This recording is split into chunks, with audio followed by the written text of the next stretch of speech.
Maharashtra diaries में आज हम बात करेंगे उत्तर प्रदेश के छांगुर बाबा की, जिसको लेकर प्रवर्तन निदेशालय ने मुंबई के 2 ठिकानों पर रेड की है। छांगुर पर अवैध धर्मांतरण और मनी लॉन्ड्रिंग करने का आरोप लगा हुआ है।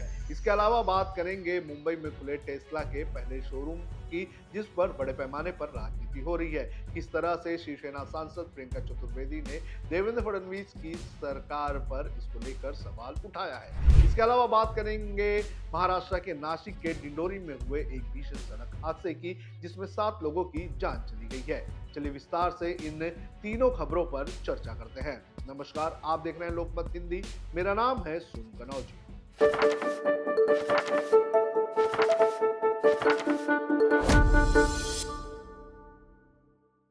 सबसे पहले बात करेंगे छांगुर बाबा की।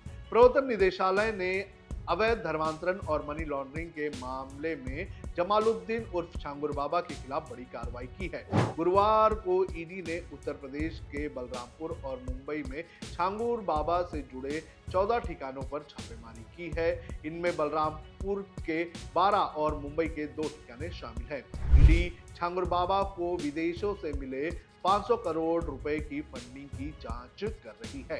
ईडी ने बलरामपुर जिले के उतरौला, मधुपुर और रहराम माफी गांव के 12 ठिकानों पर तलाशी अभियान शुरू किया है। इसके अलावा मुंबई में शहजाद शेख के 2 ठिकानों पर छापेमारी की गई है। जांच में पता चला है कि शहजाद शेख के बैंक खातों में 1 करोड़ रुपए भेजे गए थे, जिसके बाद वो अलग अलग अकाउंट्स में ट्रांसफर कर दिए गए। ईडी इस राशि के सोर्स और इसके उपयोग की जांच कर रही है। जमालुद्दीन उर्फ छांगुर बाबा पर आरोप है कि उन्होंने विदेशी फंडिंग के जरिए अवैध धर्मांतरण का एक बड़ा नेटवर्क चलाया। Uttar Pradesh anti terrorism squad की शिकायत के आधार पर ईडी ने 9 जुलाई को मनी लॉन्ड्रिंग के तहत एक प्रवर्तन मामला सूचना रिपोर्ट दर्ज की थी। जांच में सामने आया है कि छांगुर बाबा ने 40 से अधिक बैंक खातों में मध्य पूर्व से लगभग 106 करोड़ रुपए प्राप्त किए, जिनका उपयोग धर्मांतरण और अन्य अवैध गतिविधियों में शामिल किया गया। मुंबई के शहजाद शेख के ठिकानों पर छापेमारी के दौरान ईडी को महत्वपूर्ण सुराग मिले हैं। शहजाद शेख के खाते में जमा 1 करोड़ रुपए की राशि को अन्य खातों में ट्रांसफर करने की जानकारी ने जांच में नया मोड़ ला दिया था। ईडी अब इन लेनदेन के पीछे की मंशा और संदिग्ध सोर्स की तह तक जाने की कोशिश कर रही है। जानकारी के अनुसार मुंबई के अंधेरी और बांद्रा इलाके में छांगुर के सहयोगी शहजाद के ठिकानों पर यह रेड की गई है। अब बात करते हैं मुंबई में खुले टेस्ला के शोरूम की। मुंबई में पहले टेस्ला शोरूम के उद्घाटन के बाद अब इस पर राजनीति तेज हो चुकी है। टेस्ला के इंडिया के कार बाजार में कदम रखने को लेकर उद्धव गुट की नेता और राज्यसभा सांसद प्रियंका चतुर्वेदी ने सरकार पर हमला बोला है। उन्होंने मेक इन इंडिया और मैन्युफैक्चरिंग को बढ़ावा देने के वादे से पीछे हटने का आरोप केंद्र सरकार पर लगाया है। शिवसेना यूबीटी सांसद प्रियंका चतुर्वेदी ने कहा है कि कल माननीय मुख्यमंत्री देवेंद्र फडणवीस ने टेस्ला शोरूम का उद्घाटन किया। जी हां, टेस्ला मैन्युफैक्चरिंग फैसिलिटी का नहीं, टेस्ला मैन्युफैक्चरिंग यूनिट का नहीं, टेस्ला हब का नहीं, टेस्ला शोरूम का। ये क्या है? यहाँ इंपोर्टेड कारें होंगी और वो विदेशों से आएंगी।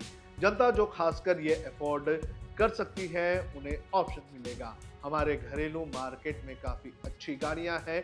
ये कोई नहीं बताएगा कि टेस्ला मॉडल का जो भारत में कीमत है वो अमेरिका से दुगना क्यों है।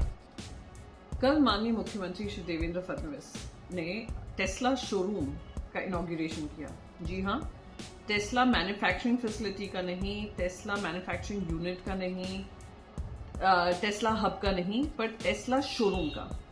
टेस्ला शोरूम क्या है? शोरूम ये है कि जो एक फुली इंपोर्टेड कार्स होंगी वो देश में आएंगी। जनता जो खास करके जो अफोर्ड कर सकते हैं उनको ये ऑप्शन मिलेगा। ईवी कार्स का जो ऑलरेडी हमारी डोमेस्टिक मार्केट में काफ़ी अच्छे मेक इन इंडिया गाड़ियाँ हैं, उनको एक और ऑप्शन मिलेगा कि वो ये फुली इंपोर्टेड ऑप्शन खरीद सकते हैं टेस्ला मॉडल। ये कोई नहीं बताएगा कि टेस्ला मॉडल जो यूएस में प्राइस है और जो इंडिया में उसका प्राइस होगा ऑलमोस्ट ट्वाइस द प्राइस होगा। ये कहा जा रहा है कि हाँ, हम उनको टैक्स कर रहे हैं। टैक्स इसलिए कर रहे हैं क्योंकि फुली इंपोर्टेड गाड़ियां हैं और वो भी टैक्स स्ट्रक्चर जो बनाया गया है टू सूट टेस्ला। यानी हमने ईवी पॉलिसी थोड़ी ईज कर दी, टैक्स स्ट्रक्चर थोड़ा ईज कर दिया, so that Tesla could come to India, और एक तरफ प्रधानमंत्री बात कर रहे हैं मेक इन इंडिया को लेकर, और दूसरी तरफ वही टैक्स इंसेंटिव उनको दे रहे हैं कि आप आइए, हम आपको आप फुल्ली इंपोर्टेड गाड़ियां हमारे देश में लाइए, ना मैन्युफैक्चरिंग फैसिलिटी की जिम्मेदारी लीजिए, ना असेंबलिंग की जिम्मेदारी लीजिए, ना मेक इन इंडिया की बात करिए, और हम आपके लिए टैक्स भी कम कर देंगे। और ये जो टैक्स भी इंक्रीज टैक्स है, जो प्राइस पे जो टेस्ला बिकेगी, बाकी सारे मार्केट से वो एक्सपेंसिव बिकेगी, जनता शायद खरीद भी ले, पर उनको क्या इसमें फायदा मिल रहा है, देश को क्या फायदा मिल रहा है? Made in India, make in India की जगह मेड इन चाइना से गाड़ियां आएंगी, फुल्ली इंपोर्टेड होंगी, कुछ यहाँ पे ना उसका हब है ना मैन्युफैक्चरिंग यूनिट है, उनको बेच दिया जाएगा। So it's just a dealership model, कि ये जो इनॉग्रेशन हुआ है वो एक डीलरशिप मॉडल का हुआ है। आप आइए, गाड़ियां देखिए, अगर आपको पसंद है आप उस प्राइस पे खरीदिए, फिर हम आपके लिए इंपोर्ट करके फुल्ली इंपोर्टेड आपको दे देंगे। सो ना एम्प्लॉयमेंट अपॉर्चुनिटीज क्रिएट हो रही है, ना एम्प्लॉयमेंट जनरेशन हो रहा है, ना इकोसिस्टम को बढ़ावा मिल रहा है। ईवी इकोसिस्टम का जो मैन्युफैक्चरिंग बनाना है और मैन्युफैक्चरिंग को पुश करना है, ना उसका हो रहा है। और महाराष्ट्र में जो हमारी कोशिश रही थी जब हम टेस्ला से बात कर रहे थे कि मैन्युफैक्चरिंग जो होना है इंडिया में होना है, असेंबलिंग की शुरुआत यहाँ से होनी है, और हम पूरा उनको फैसिलिटेट करने को तैयार थे, जिसकी वजह से वो बार बार यही कह रहे थे कि it's not feasible for us because of the high tax structure. तो आपने उनको भी इंसेंटिवाइज करके उनको लाल कालीन दिखाकर उनको ये दुकान खोली है। दुकान है, मैन्युफैक्चरिंग यूनिट नहीं है। उन्होंने ये भी कहा कि सवाल यही है कि अगर मेरे राज्य को फायदा नहीं हो रहा है, नो मैन्युफैक्चरिंग कमिटमेंट, कोई असेंबलिंग कमिटमेंट नहीं, तो ये कहाँ तक ठीक है, यही एक सवाल है। उम्मीद करती हूँ कि जिस तरह से हम मेक इन इंडिया और मैन्युफैक्चरिंग को बढ़ावा देने की बात कर रहे हैं, उस पर जो सवाल उठाए जा रहे हैं उसका जवाब दिया जाएगा। अब चलते हैं अगली खबर की ओर, जो महाराष्ट्र के नासिक से आई है। महाराष्ट्र के नासिक जिले में एक जोरदार सड़क हादसे की खबर सामने आई है। यहां एक कार और मोटरसाइकिल के टक्कर की वजह से 7 लोगों की मौत हो गई है, जबकि 2 अन्य लोग गंभीर रूप से घायल हुए हैं। आपको बता दें कि ये घटना बुधवार की देर रात डिंडोरी शहर के पास हुई है। एक अधिकारी ने बताया कि पुलिस को रात 11:57 पर वानी डिंडोरी रोड पर एक घटना की जानकारी मिली थी। अधिकारियों ने बताया कि जब पुलिस मौके पर पहुंची तो दोनों वाहन सड़क किनारे एक छोटी सी गटर में गिरे हुए थे। इस हादसे में 7 लोगों की मौत हो गई है, जबकि 2 लोग गंभीर रूप से घायल हुए हैं। सूचना मिलते ही पुलिस और अन्य एजेंसियों ने मौके पर पहुंचकर बचाव कार्य शुरू किया, लेकिन तब तक देर हो गई थी।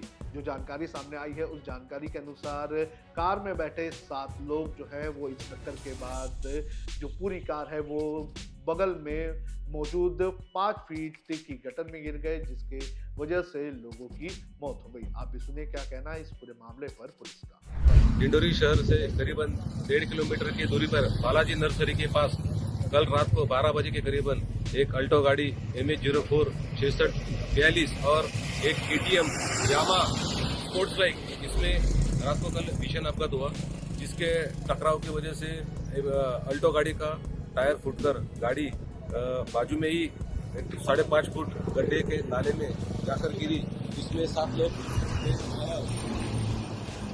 के साथ अल्टो गाड़ी में बैठे लोगों की जगह पे ही मौत हो गई। उनको अस्पताल लेकर जाने के बाद डॉक्टर ने उनको घोषित किया, और जो KTM बाइक के ऊपर 2 लोग थे उनको इलाज के लिए सरकारी अस्पताल में दवाखाने में भर्ती किया गया है। जो घायल हैं फिलहाल उनका इलाज अस्पताल में चल रहा है, लेकिन इस घटना के बाद कई सारे सवाल उठने लगे हैं। तो ये थी महाराष्ट्र की आज की खबरें। देश और दुनिया की खबरों के लिए आप देखते रहिए लोकमत।